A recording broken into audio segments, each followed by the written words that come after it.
맥도날드보다 3배 많은 햄버거 가게가 한국에 있습니다. 한국 길거리를 걸어보면 맥도날드는 가끔 보이는데 이 브랜드는 골목마다 보이거든요. 그런데 일본에서 이 소식을 듣고 충격을 받은 겁니다. 야후 재팬 댓글에 이런 말이 올라왔습니다. 한국에 이런 햄버거 브랜드가 있다는 걸 오늘 처음 알았다. 좋아요가 15,000개 넘게 달렸습니다. 오늘은 이 브랜드가 어떻게 만들어졌는지, 그리고 왜 일본이 지금 이 브랜드 때문에 술렁이고 있는지 처음부터 끝까지 다 얘기해 드리겠습니다. 시작은 1994년으로 거슬러 올라갑니다. 해마로라는 회사가 있었습니다. 이 회사가 파파이스를 국내에 처음 들여왔는데 이게 대박이나. 당시 외식 업계에서 이런 말이 나왔습니다. 야, 너네도 만해? 아시아 전체를 너네가 한번 맡아봐. 실제로 해마로는 파파이스 아시아 지역 총판 권한을 따낸 겁니다. 그런데 여기서 정말 중요한 게 하나 있었습니다. 해마로가 파파이스 본사로부터 얻어낸 권리가 단순한 판매 권한이 아니었거든요. 파파이스 레시피를 자유롭게 활용할 수 있는 권리였습니다. 그러니까 치킨 튀기는 방식, 소스 비율, 마리네이드 방법까지 전부 다 쓸 수 있었던 겁니다. 회사 내부에서 이런 말이 돌았다고 합니다. 파파이스 레시피로 한국식 치킨집 하나 만들어보자. 이게 맘스터치의 시작입니다. 서울 쌍문동에 1호점을 냈습니다. 근데 처음 반응은 생각보다 조용했습니다. 외식 업계 관계자들 사이에서는 이런 말까지 나왔습니다. 치킨버거 브랜드는 한국에서 안 된다. 당시 한국 소비자들은 치킨은 치킨집에서 먹고 버거는 맥도날드나 롯데리아에서 먹는다는 생각이 강했거든요. 치킨버거라는 개념 자체가 낯설었던 겁니다. 그리고 결국 맘스터치는 해마로 내부에서 매각 대상이 됩니다. 여기서 반전이 시작됩니다. 이 브랜드를 들고 나가겠다고 한 사람이 나타난 겁니다. 바로 당시 해마로 임원이었던 정현식입니다. 그가 회사 내부에서 했다는 말이 꽤 유명합니다. 이 브랜드 제가 책임지고 키워보겠습니다. 당시 주변 사람들 반응은 대부분 비슷했다고 합니다. 망한 브랜드 왜 가져가려고 하냐? 근데 이 사람 생각이 달랐습니다. 정현식이 본 건 치킨버거 자체의 가능성이었습니다. 당시 한국 햄버거 시장은 롯데리아와 맥도날드가 거의 다 장악하고 있었는데 이 두 브랜드는 공통적으로 소고기 패티 중심이었거든요. 치킨 패티를 중심으로 가성비를 앞세운 브랜드는 아직 없었던 겁니다. 그가 내부에서 밀었던 전략이 딱 하나였습니다. 임대료 아끼고 대신 재료를 더 넣자. 이 전략 들으면 간단한 것 같은데 실행이 만만치 않았습니다. 초창기 맘스터치는 1층 매장에 거의 들어가지 않았습니다. 대부분 2층 이상 상가를 골랐습니다. 왜냐면 1층 임대료가 2층이나 3층에 비해 거의 2배에서 3배 이상 비싸거든요. 그 차익을 전부 식재료에 쏟아부은 겁니다. 외식 업계에서는 이 전략을 이렇게 평가했습니다. 임대료를 먹는 대신 고객에게 먹였다. 그리고 이 전략이 제대로 터진 메뉴가 바로 싸이버거입니다. 처음 나왔을 때 가격이 3,000원대였는데 패티류가 지금과는 완전히 달랐습니다. 당시를 기억하는 소비자들은 이렇게 말합니다. 옛날 싸이버거는 진짜 미쳤다. 패티가 햄버거가 아니라 치킨 한 덩어리였다. 이 댓글이 온라인 커뮤니티에서 좋아요 23,000개를 넘겼습니다. 또 다른 베스트 댓글도 있습니다. 맥도날드 버거 하나 가격이면 맘스터치 세트 먹었다. 이 댓글도 좋아요 18,000개 이상이었습니다. 이게 단순한 향수가 아닌 겁니다. 실제로 그 시절 맘스터치는 세트 하나에 3,000원대 중반이었고 맥도날드 단품 버거 하나가 3,000원이 훌쩍 넘었거든요. 가성비 자체가 달랐던 겁니다. 근데 여기서 많은 분들이 모르는 이야기가 하나 있습니다. 싸이버거 패티가 줄었다는 논란이 사실 처음 터진 건 2010년대 초반이었습니다. 당시 커뮤니티에서 옛날이랑 지금 패티 크기가 다르다는 주장이 올라오기 시작했고 비교 사진까지 나돌았습니다. 회사 측은 공식적으로 인정하지 않았습니다. 하지만 오래된 소비자들은 지금도 이렇게 말합니다. 옛날 싸이버거가 진짜였다. 이게 왜 중요하냐면요. 맘스터치는 이 논란 이후에도 흔들리지 않았습니다. 오히려 싸이버거 논란 자체가 브랜드를 더 유명하게 만든 겁니다. 소비자들이 예전 싸이버거가 얼마나 컸냐를 얘기하면서 자연스럽게 마케팅 효과가 생긴 거거든요. 인터넷에서는 아직도 이런 말이 돕니다. 옛날 싸이버거는 지금보다 2배였다. 그리고 2010년대 중반 맘스터치는 진짜 폭발합니다. 가맹점 방식으로 전환하면서 확장 속도가 말 그대로 달라집니다. 매년 수백 개씩 매장이 늘어났고 어느 순간 롯데리아를 추월했습니다. 그리고 지금은 한국 햄버거 브랜드 매장 수 1위가 맘스터치입니다. 한 외식 전문 매체 기사에 이런 분석이 나왔습니다. 맘스터치 매장 수가 롯데리아를 넘어선 건 단순한 가성비가 아니라 전략적 입지, 선택의 결과다. 숫자를 보면 더 충격적입니다. 맥도날드는 한국에 약 400개 매장이 있습니다. 반면 맘스터치는 현재 1300개를 훌쩍 넘습니다. 3배가 넘는 겁니다. 외식 업계에서는 이런 표현까지 씁니다. 한국에서 가장 많은 햄버거 가게는 맥도날드다 아니야 맘스터치다. 그럼 지금 시점에서 여러분께 하나 여쭤볼게요. 맘스터치가 이렇게 성장한 게 단순히 가격 때문이라고 생각하세요? 아니면 다른 뭔가가 있다고 보세요? 댓글로 한번 남겨주세요. 왜냐면 지금부터 나오는 얘기가 이 질문이랑 딱 연결되거든요. 여기서 완전히 예상 못한 반전이 하나 나옵니다. 일본이 맘스터치 때문에 술렁이기 시작한 겁니다.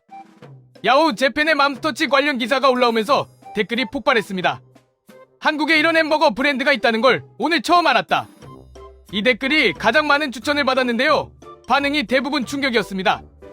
맥도날드보다 많다고? 진짜로? 일본 네티즌들이 이 사실 자체를 믿기 어려워했습니다. 왜 일본이 이렇게 반응했냐면요. 일본 햄버거 시장은 맥도날드, 모스버거, 버거킹 세 곳이 거의 완벽하게 장악하고 있습니다. 신규 햄버거 브랜드가 들어와서 이 세 곳을 넘어서는 건 일본에서는 사실상 불가능에 가깝거든요. 그런데 한국에서 토종 브랜드 하나가 맥도날드를 3배 이상 넘어섰다는 게 일본 입장에서는 완전히 다른 세계 얘기처럼 들린 겁니다. 일본 외식업계 분석가가 이런 말을 했습니다. 한국 소비자는 가성비에 대한 반응 속도가 일본보다 훨씬 빠르다. 그리고 일본 커뮤니티에서 가장 많이 언급된 게 치킨버거였습니다. 일본 햄버거 시장은 소고기 패티 중심입니다. 맥도날드도 모스버거도 대표 메뉴는 전부 소고기 패티거든요. 근데 한국은 치킨버거가 중심입니다. 일본 네티즌 중에 이런 댓글을 남긴 사람이 있었는데요. 한국 치킨버거는 거의 치킨 한 마리를 빵에 넣은 느낌이다. 이 댓글이 일본 커뮤니티에서 엄청나게 공유됐습니다. 여기서 또 하나 흥미로운 게 나옵니다. 일본에서 한국식 치킨버거를 직접 먹어본 일본인들의 반응이 SNS에 계속 올라오고 있습니다. 도쿄와 오사카의 한국식 치킨버거 매장이 조금씩 늘어나고 있는데 일본 식품업계 관계자가 이런 말을 했습니다. 한국 버거는 양이 많고 소스가 강해서 젊은 층에게 먹힌다. 실제로 일본 20대 사이에서 한국식 치킨버거가 트렌드로 자리 잡고 있다는 분석이 나오고 있습니다. 일본 유튜브에서도 이 흐름이 보입니다. 한국 여행 브이로그에 맘스터치 먹방이 들어가기 시작했고 조회수가 잘 나오고 있습니다. 일본 여행 커뮤니티에서는 이런 댓글이 올라옵니다. 한국 가면 맘스터치 꼭 먹어야 한다. 그리고 일본 네티즌 사이에서는 이런 얘기까지 나오기 시작했습니다. 맘스터치 일본 들어오면 무조건 줄 선다. 근데 맘스터치가 일본에 아직 진출하지 않은 데는 이유가 있습니다. 맘스터치는 2019년에 사모펀드에 매각됐다가 2021년에 다시 경영권이 바뀌는 과정을 거쳤습니다. 이 과정에서 해외 진출보다는 국내 내실을 다지는 데 집중했거든요. 하지만 최근 들어 해외 진출에 대한 이야기가 내부에서 다시 나오고 있다는 이야기가 외식업계에서 들립니다. 실제로 2023년부터 미국 일부 지역에 소규모 진출을 시작한 것도 이런 흐름의 일환이라는 분석이 나오고 있습니다. 여기서 잠깐 지금 한국 햄버거 시장 상황이 어떻게 돌아가고 있는지 얘기해드릴게요. 맘스터치 혼자 잘 나가는 게 아닙니다. 요즘 한국 햄버거 시장은 다시 전쟁 상태입니다. 쉐이크색이 계속 매장을 늘리고 있고 파이브가이즈가 한국에 들어오면서 프리미엄 버거 시장이 뜨겁게 날아올랐습니다. 거기다 노브랜드 버거, 맘스터치, 롯데리아가 가성비 라인에서 치열하게 붙고 있는 상황이거든요. 그런데 이 전쟁에서 온라인 반응을 보면 흥미로운 게 보입니다. 프리미엄 버거 유행에 대해 커뮤니티에서는 이런 댓글이 계속 나옵니다. 결국 가성비는 맘스터치가 이긴다. 그리고 비싼 버거 먹을 돈이면 싸이버거 2개 먹는다. 이런 반응이 계속 올라오고 있습니다. 파이브가이즈 버거 하나 가격이 15,000원에서 20,000원 사이인데 맘스터치 싸이버거 세트는 7,000원대입니다. 가격 차이가 2배 이상 나는 거거든요. 근데 여기서 또 하나 몰랐던 사실이 있습니다. 맘스터치가 싸다고만 알고 있는 분들 많은데 요즘 맘스터치 메뉴가 꽤 다양해졌습니다. 불싸이버거, 마라싸이버거, 허니버터 싸이버거 같은 파생 메뉴들이 계속 나오고 있고 여기에 계절 한정 메뉴까지 더해지면서 단순한 가성비 브랜드를 넘어서고 있습니다. 일본 방문객들이 맘스터치에서 가장 많이 선택하는 메뉴가 바로 불싸이버거라는 조사 결과도 있었거든요. 한국 음식의 매운맛이 버거에 들어갔다는 반응이 많았습니다. 그리고 지금 일본에서 또 충격적인 일이 벌어지고 있습니다. 일본 맥도날드가 최근 몇 년 사이 가격을 계속 올리고 있습니다. 2024년 기준으로 일본 맥도날드 빅맥 세트가 900엔을 넘어섰는데 한국 돈으로 환산하면 8,000원이 넘습니다. 일본 소비자들이 이 가격에 충격을 받고 있는 겁니다. 야후 재팬 댓글에는 이런 말이 넘쳐났습니다. 맥도날드는 이제 서민 음식이 아니다. 좋아요가 2만 개 넘게 달렸습니다. 이 타이밍에 맘스터치 얘기가 일본에서 터진 겁니다. 한국에는 맥도날드 가격 절반에 훨씬 더 큰 버거 먹을 수 있는 브랜드가 1300개 넘게 있다. 이 사실이 일본 커뮤니티에서 퍼지면서 반응이 폭발한 거거든요. 일본 네티즌들은 이렇게 말했습니다. 일본에는 왜 이런 가성비 브랜드가 없지? 이 댓글도 수천 개의 좋아요를 받았습니다. 여기서 하나 더 짚어드릴 게 있습니다. 맘스터치의 성공에는 한국 특유의 배달 문화도 크게 작용했습니다. 배달의 민족, 쿠팡이츠 같은 배달 플랫폼에서 맘스터치는 항상 상위권에 있거든요. 배달 주문 기준으로 가성비와 양 두 가지를 다 잡은 브랜드라는 평가를 받고 있습니다.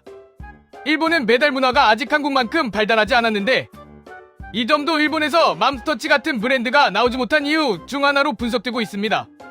그럼 지금부터 중요한 얘기를 해드릴게요. 앞으로 맘스터치가 어떻게 될 것 같냐는 건데요. 외식업계 전문가들 사이에서는 두 가지 시각이 엇갈리고 있습니다.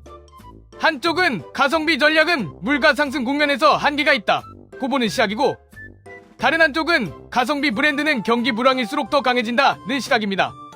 실제로 코로나 시기에 맘스터치 매출이 오히려 늘었다는 데이터가 있거든요. 일본 진출 가능성에 대해서는 더 흥미로운 이야기가 있습니다.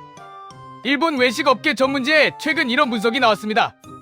한국식 치킨버거 열풍이 일본 젊은 층을 중심으로 확산되고 있으며 브랜드 단위의 진출이 현실화될 경우 일본 햄버거 시장에 상당한 충격을 줄 수 있다. 맥도날드가 비싸졌다는 인식이 강해진 지금의 맘스터치에게는 오히려 기회라는 분석도 나오고 있습니다. 그리고 진짜 마지막으로 한 가지 더 얘기해드리겠습니다. 이 모든 이야기의 핵심은 결국 한 사람의 선택이었습니다. 모두가 망한 브랜드라고 했을 때 정현식이라는 임원 한 명이 들고 나가겠다고 했고, 2층에 입점하고 패티를 키우자는 단순한 전략 하나로 맥도날드를 3배 이상 뛰어넘는 브랜드를 만들어낸 겁니다.